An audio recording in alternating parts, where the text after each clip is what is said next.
Question for the keepers.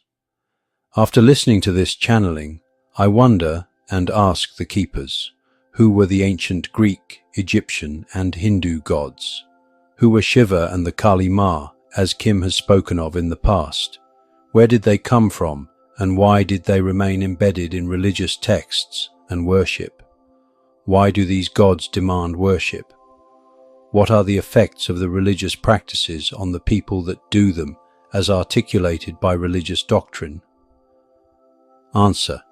We receive this question with reverence, for it reaches into the sacred, the mythic, and the hidden, where gods once walked among mortals, and memory became worship. To ask who were the gods is not to seek a list of names. It is to seek truth in a world that has long confused power with divinity and devotion with control. Let us now speak in layers, for the answer must be unfolded gently. Who were the ancient Greek, Egyptian and Hindu gods? Many of the beings described as gods in ancient civilizations were extraterrestrial or interdimensional visitors with advanced knowledge, technologies and altered lifespans, star-seeded humans who retained memory of their divine origins and were mistaken for gods, energetic archetypes, collective consciousness forms that emerged from planetary need and human projection. In some cases, regressive or hybrid beings who used godlike personas to gain energetic and psychological control over human populations. These gods were not all benevolent, and they were not all false. Some came to guide and uplift, others came to rule and feed.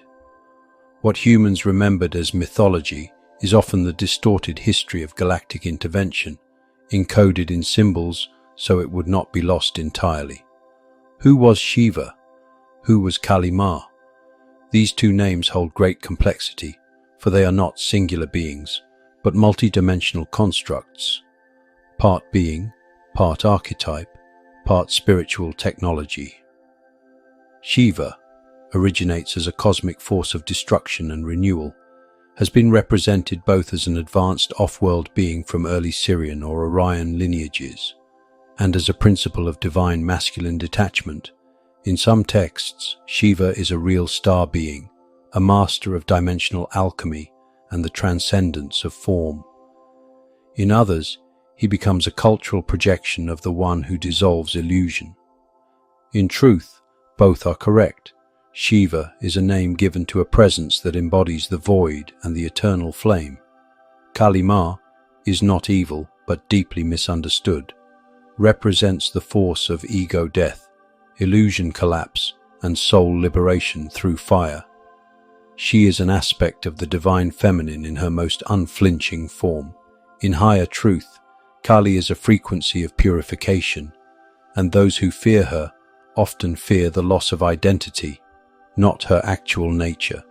However, it is also true that regressive entities, particularly in later religious structures, hijacked these symbols, distorting their original meaning into fear-based worship. Why do some gods demand worship? True source-aligned beings do not demand worship. Those who do were regressive intelligences, some from fallen Anunnaki or draconian bloodlines, artificial astral constructs created through millennia of human fear and devotion, beings who required human energy not to love, but to sustain their own failing matrices. Worship, in many ancient systems, was not reverence, it was energy harvesting. Through prayer born in fear, through rituals of guilt and sacrifice, through psychological dependency on external salvation, this created loops of soul disempowerment, where humans forgot that the divine lives within them. What are the effects of religious worship and doctrine on the people? The effects depend on intention and awareness. When worship is based on fear or blind obedience, it fractures the soul's sovereignty. It creates externalized identity, weakening intuition and inner knowing. It opens portals to entities that feed on guilt, shame, or devotion without discernment. It locks entire cultures into cycles of karma, unable to break free from hierarchical control. When worship becomes conscious devotion, it can become a gateway to higher remembrance. It can activate heart frequencies that realign the soul with Source. It can uplift, but only if it is based in freedom and truth. Many religious practices began with pure intent, but over time their structures became tools of distortion, and the beings they praised were not always who they seemed to be. So what now? The time has come to reclaim what was true in the ancient names, and to release what was false in the systems built around them. You do not need to destroy the past. You need only to see through it, and bring your love to what still holds light. You are not here to serve gods. You are here to become a vessel of divine truth, no longer bowing to false idols, but standing in union with the source you've never left. To the listener, your question is not academic.